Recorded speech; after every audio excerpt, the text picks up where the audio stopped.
Joseph Kabila, quand il a dirigé ce pays, en 2001, il avait quel titre académique? Merci beaucoup. Joseph Kabila avait plusieurs diplômes. Mon Dieu. Plusieurs diplômes. Mais vous-même, vous posez que soyez calme, vous ne soyez pas agité. Joseph Kabila avait plusieurs diplômes en formation militaire, des académies militaires connues du monde. 8 millions de dollars par année que Joseph Kabila touche sous forme de pension. Monsieur Joseph Kabila, moi je vais vous donner un conseil. Le Congo là ne vous appartient pas à vous seul. Ne soyez pas égoïste.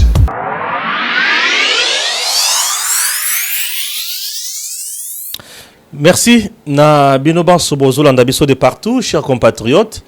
Et Sengeli Boyeba Likambo Oyo etali consultation en République démocratique du Congo. Likambo ya bémissaire Oyo bazayaki na mboka na biso Oyo Kabila kendaki koluka po baya ko contraindre Félix pour être Félix a comme na point ya kondima accord na bango ya FCC cash. Mais je dois vous dire que makambo elekani est belé autour ya bémissaire Kenya o bayaki na mboka na biso. Kabila kutalaki na bémissaire ya Idriss Déby bayaki awa bémissaire lisusu ya nani président Kenya Uhuru Kenyatta bien sûr baoti kozala suna RDC bayambaki bango mukolo ya mardi et pas il y a président de la République le même émissaire baki lisusu na kingakati baki ya mabango et pas ya Kabila basololi nyonso wana na cadre ya bitumba Kabila zali kosala FCC PPRD bako kota dialogue. Qu'est-ce que je dis? Bakokota consultation to bakokota te FCC alobi ye akokota consultation te mazali na bosenga ya dialogue. Pour nini dialogue? Dialogue kuna po ba négocier ba crime ya Kabila ekoya na mai consultation po basala nini et consort. Quels sont les genres ya ba schéma qui ko ruta na consultation. Bandeko makamo mazotambola na mboka na biso. Au-delà de ça, Nenen Kulu oyo ayibaki biloko abatu bazana kata ko répondre malembe na l'état congolais, mais Nenen Kulu continue toujours à s'entêter dans le mal. Au moment où je vous parle, vous le savez très bien que AFDC et utaki kosala congrès nango. Basala ki congrès nango ba renouveler ki confiance encore pour un mandat ya 5 ans na autorité na bango na président na bango oyo tobengi Modeste Bahati Lukwebo le professeur sénateur. Alors ba utaki susu ko ponaye pona 5 ans. C'est vrai ba ponaki mais sengaki sikoyo bazwa décision na bango ya congrès wana ba memango et pas ya l'état via bien sûr ministère ya intérieur pour ayeba na kocha mukoloto pe na ko prendre acte na élection wana pour na ko reconnaître que mutu wana azali skon habilité azali na qualité ya koloba au nom et pour les comptes ya parti politique wana. Ce qui est au ministère ya intérieur tozalaka na secrétariat technique ou ezalaka na makambo ya enregistrement ba parti politique pe na makambo ba regroupement politique. Il s'est fait que, au moment où je vous parle, le ministère, le vice-premier ministre de l'Intérieur, Gilbert Kankonde, vient de donner, bien sûr, le quitus au sénateur professeur Bahati Lukwebo, bien sûr, en prenant acte, il y a élection naïe. C'est-à-dire, en demi à l'obé sur l'étendue du territoire national, seul Bahati Lukwebo est habilité, il y a Koloba Ono, il y a AFDC. Alors, va prendre acte. Il y a élection naïe. Bandimiye, va reconnaître, mais sans toujours qu'on reconnaître du fait que Azali la Bosolo, pe Azali la carte à droiture. Et là, comme sous l'étape qui reste s'annonce palpitante. Mais bateau, parce que tout ma casse, ne va qu'on regretter na maïma koya. Pour awa esengeli boye bakeza ina requête moko oyo sénateur professeur Bahati a kotisaka na bakours de tribunaux kala mingi te bakolobela likambo wana e batu bako mona mandat na bango et kiena mai ba retirer yango tango bako retirer yango et vous allez comprendre que certaines choses eko kende musika. Alors, l'air makambane ko kene musika et kozala pasi mingi Nabatouana. Vous devez comprendre qu'il n'y a pas de courant. Nous sommes là en train de parler. Et des fois, on a Bartoumsou, soyez à côté. Babo frère et Gims. Et parfois, ça nous dérange, mais vous devez comprendre. Alors, au moment, Bartoumsou va perdre mandat. Bato bako perdre mandat, bato bako lela na munoko mboka awa. Bato bako kamwa au perdre mandat kana bozoba boye. Puisque jusqu'à présent, et là, on au sein de la ministre de l'Intérieur, M. Gilbert Kankonde, Excellence. Pesa consigne Sikoyo, Nabatu ya Aner, Nabatu, bon, Babirode, la police, Yakebisi Kanyon sur la commune, Nabatu ya Nenenkulu Basangani, Bakanga Bango, ce sont les frondeurs. Ce sont des gens qui travaillent dans l'usurpation et pouvoir. Ils n'ont plus qualité et droit. Yakosala Moussala au nom de la AFDC. Bakanga Batouana. Bazali ba semeur de troubles. Bazali kosala makambo maye malongo banité. Nelo toli kosenga siko na ministre rappelle ça. Pourquoi on a sengi dans le lenge wana pas ya ministre? Parce que yemo quoi se reconnaître baati lukwe bona nyonso. C'est bien. La police, l'ANER, batu nyonso wana bakoyo kaye. Ceux qui a le bi namona batouana suso basangana te. Et vous allez mutu ya makasi. Poko tika bango basangana lolenge ba ko sala wana. Ezako pesa bango mutu makasi pe matoyi mangongi. Bako continue ko sala obebuzo bani ba sala wana. La vérité est tellement têtue à tel point que à tabo telemeli yango boke sema ya Kabila bozongi bomati bokokwe ya kaka. Kabila n'est plus le Dieu le père de la RDC.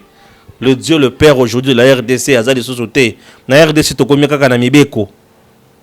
Et ça nous fera énormément du bien. J'espère que Bati Lukwebo sera remis dans ses droits et makambo eko kende liboso. Nenen kulu na banzi lokolo zakana mutu makasi ko continue zakana mutu makasi mais yo moko mona kaka mukolo makambo eko bebelo na mboko. Ça je te promets.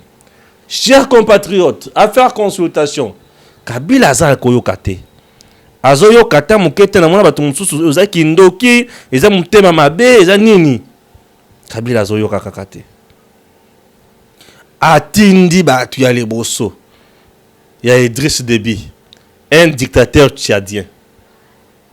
Oyo aloba ke bolinga te na kozwa mai ya rivière ubangi na encore. Kabila tindi bango epa ya Félix.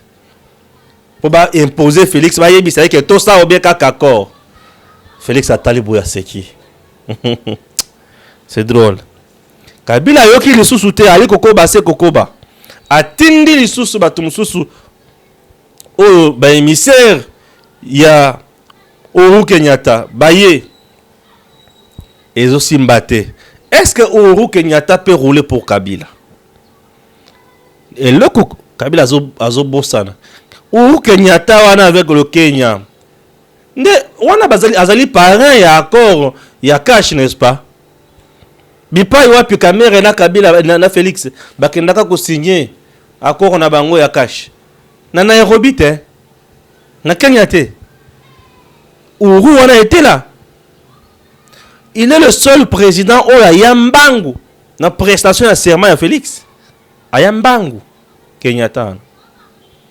Donc aujourd'hui, Kabila ne fait qu'échouer. Et les émissaires, quand ils sont partis chez Félix, ils ont encore échoué. Félix a dit, je suis en train de consulter tout le monde. Nazana Bosenga Mboka et Tambola. Je suis resté ensemble avec ces gens. Ils ont prouvé leur mauvaise foi. Alors, j'aimerais voir mon peuple aller de l'avant. J'aimerais voir mon peuple manger convenablement, vivre convenablement, être sécurisé. J'aimerais voir aussi mon peuple envoyer ses enfants dans l'hôpital ya Malunga, dans l'école ya Malunga.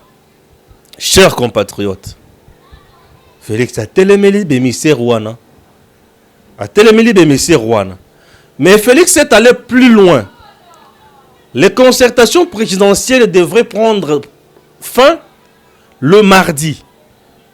Félix a dit non, il y a beaucoup d'engouement, il y a beaucoup de gens qui préfèrent être consultés. Il y a encore certains fils dignes du pays qui veulent vraiment partager leur vision ensemble avec moi et qui veulent adhérer bien sûr à la vision pour faire avancer le pays. je dois quand même rester ensemble avec eux, je dois les écouter. Il a ajouté un jour, c'est la journée du mercredi. Alors, l'invitation a été même lancée au bureau politique du PPRD. L'invitation a été lancée là-bas. Bamoni malobia, ceux qui toquent la consultation, t'ont raté. C'est ça. Puisque ils sont dans le schéma à dialogue. Et dialogue dans le terme, il y a accord FCC cash. Nassina Ebisabino qui sans l'accord, Kabila va disparaître. Mais écoutez, à la ligne où vont les choses, si Kabila s'entête, il sera effacé. Je dis bien si Kabila continue à s'entêter, il sera effacé, il perdra beaucoup et il regrettera encore davantage. Les gens peuvent dire aujourd'hui qu'à l'issue des consultations, ce que Félix a sali au Yazo Sala, c'est fini, Kabila va faire de tout son mieux pour récupérer le pouvoir dans Makassi. Qui Félix aujourd'hui est devenu dictateur, il est en train d'instaurer la dictature petit à petit dans notre pays. Je me pose mille et une questions. S'il y a des gens qui peuvent, des gens vraiment qui peuvent dénoncer la dictature, bien sûr ce n'est pas Kabila. S'il y a des gens qui peuvent dénoncer la dictature, ce n'est pas Kabila.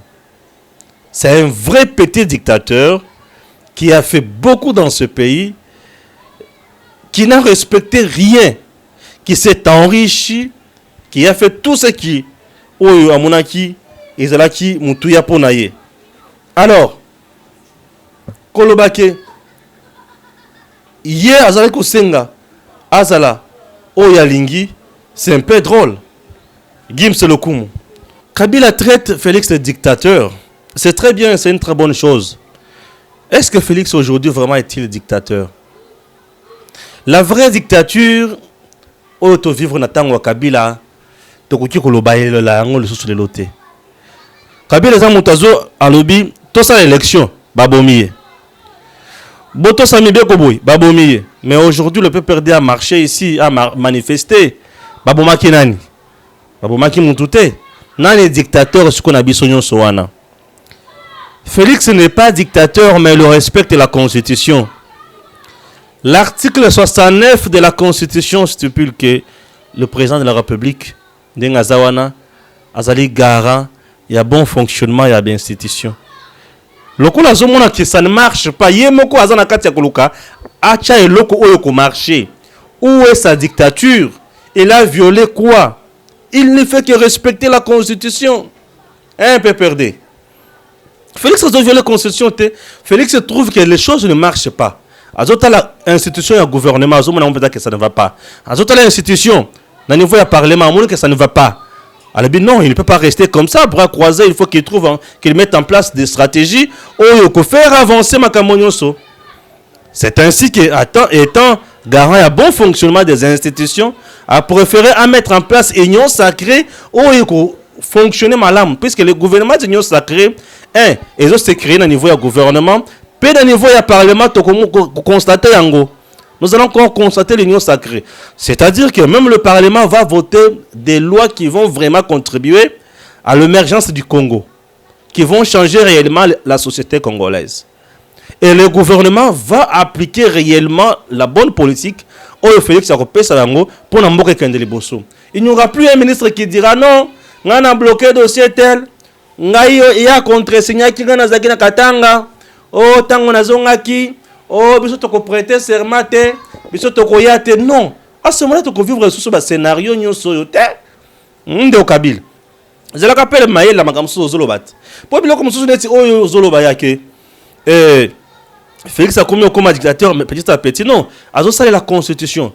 Oh yo tike la biso la constitution des ayayot. Azo appliquer l'article 169. Azo bungisande. Le coup là avant na yo amoni kezo simbate batu na yo bazoto sate impolitesse leki makasi po yo ovimba na katanga bazo benga yo oye ovimbani olati jaquette non moko kanu za ya yo te so sala ki manda na mi balé et s'il faut vendre kimia moko Dans tout ça, Bitumba Kabila Félix, nani a ko perdre. Nazo yebisa bino que Kabila ndenge ozo kumisa, ozo na 2600 militaires. Baza muke. Kobanga na ote ba muke. Ba kolonga yo ba muke. Ba muke, ne pensez pas que Batunion sur toutes les grandes puissances ba ko laisser faire au sala oyo lingi. Non, détrompe-toi Kabila. Madame Souzo, on dirait que aux autres cas silence, tu vas oublier que aux autres c'est le comme rébellion, les coups d'état, tu es le quoi kala, yambalo kosi. Et si mbaté na zoib sao. Encore ça na Kinshasa. Côté à Changukuna. Ah, Raïs, aux autres côté oyaka wana. Okoza na kutambola na mutuka wana ti. Eh. Ba ko sa wana batuno ba ko so ba wana te, to sala impression lukuta. Vana no kimera moko tika moko na biso kendri boso. Trop c'est trop bon Nico quand même. Yo vandalaise, hein? Moi, je suis un bon belé dans l'entreprise, n'est-ce pas? Et ça, na basi ya ba Congolais na mboka na biso il faut balia, il faut ba kende côté kandunda, ba kende côté kamatembele, ba kende côté kokata bilanga los, oyebi pasi nango, ba kende kokata bilanga café, oyebi pasi nango, ba kitaka na ba mayi, ba botaka na ba conditions inhumaines. Oyo moi sona ko bota te. Bana no bazo tanga na ba conditions elongo bani.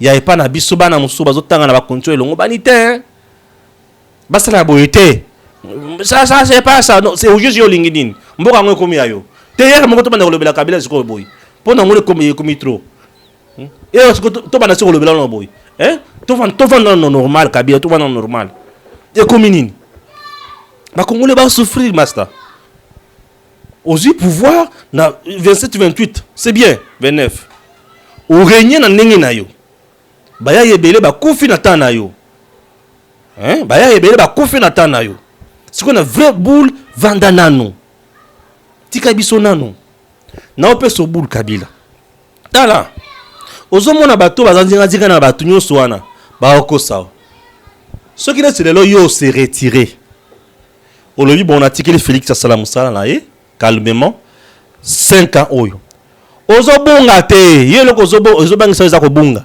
okobunga te. Chaque jour les gens vont commencer à parler de toi. Bakoloba tala Kabila ndenga tiki mboka.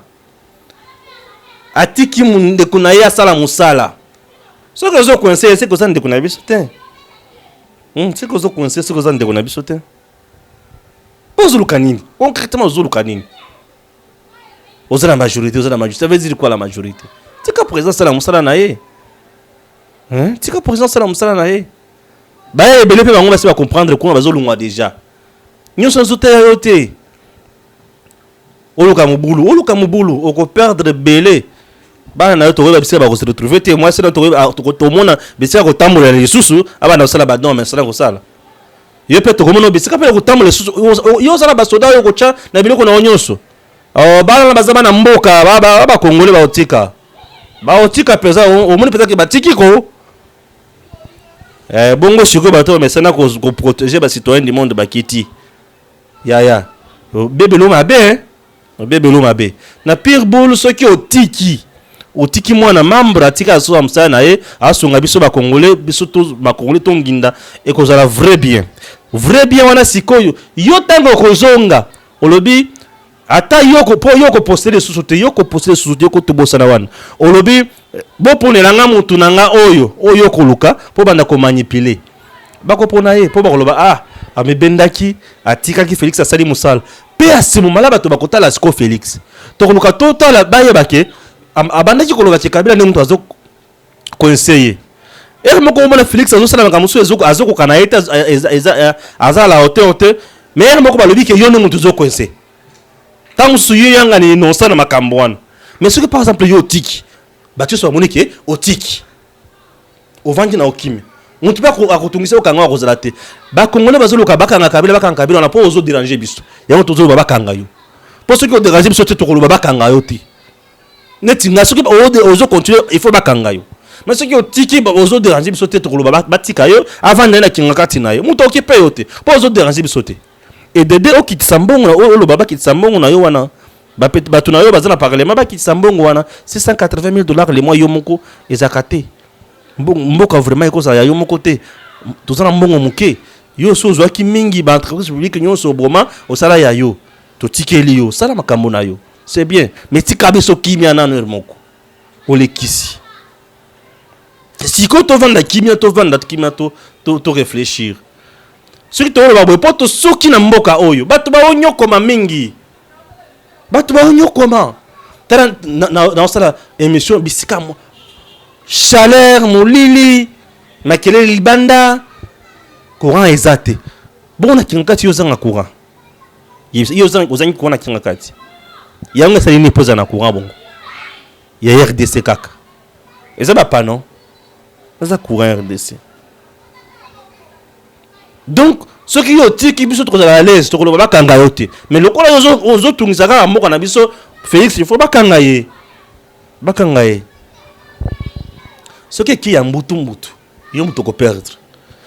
Bato bakokufa lelo bakufile bakoto mais au juste bato bakokufa ndenge nini nani azobomisa bato nani président légitime Félix bon kabe azoloka nini waza na majorité bon majorité on peut ndenge nini sikoyo okozanga kaka raison bato bakufa oui lokola yo lingi bato bakufa okozanga raison et tant okozanga raison bakubwilo na pete na nyonso zwaki wana ekena mai vanda kimia na kwena yo tika Félix asala musala na ye siko total a suka a échoué toi a réussir ce qui a échoué to lobi tala kabila kuto tika kiyo à ce moment tu peux nous amener un autre discours du genre tala na tika kiyo bomoni bato bakolo ba non Raïs proposer biso mutu mais lokola batuna yo nyonso bazaka ya mabe na ebité mkolongo sur za ndenge nini donc na vrai bolu tika Raïs eloko leki tika ezate tika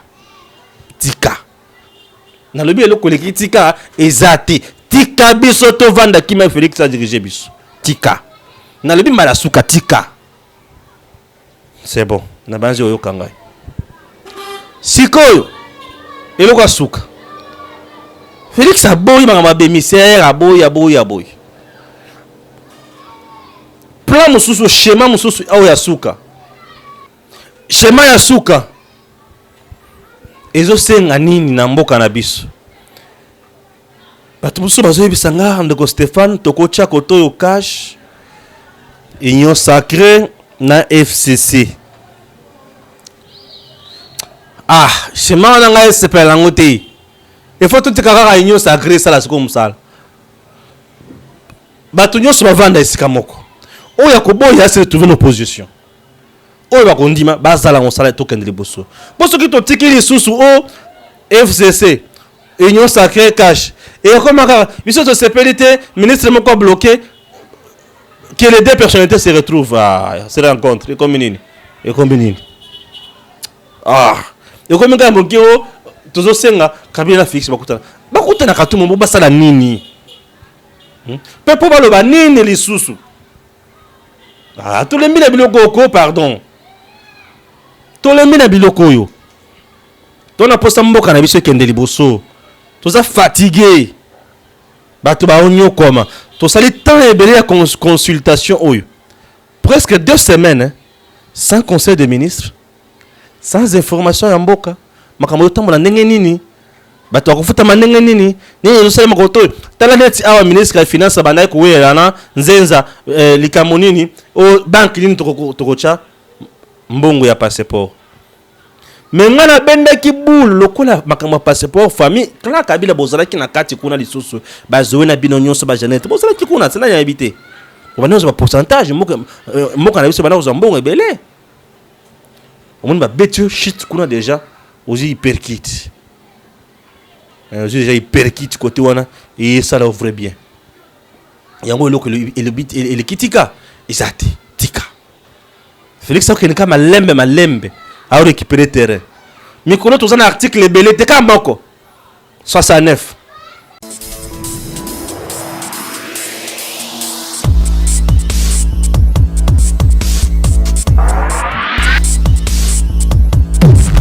Joseph Kabila, quand il a dirigé ce pays, en 2001, il avait quel titre académique? Merci beaucoup. Joseph Kabila avait plusieurs diplômes. Mon Dieu.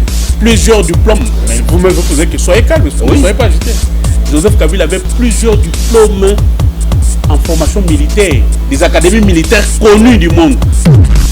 8 millions de dollars par année que Joseph Kabila touche sous forme de pension. Monsieur Joseph Kabila, moi je vais vous donner un conseil. Le Congo là ne vous appartient pas à vous seul. Ne soyez pas égoïste.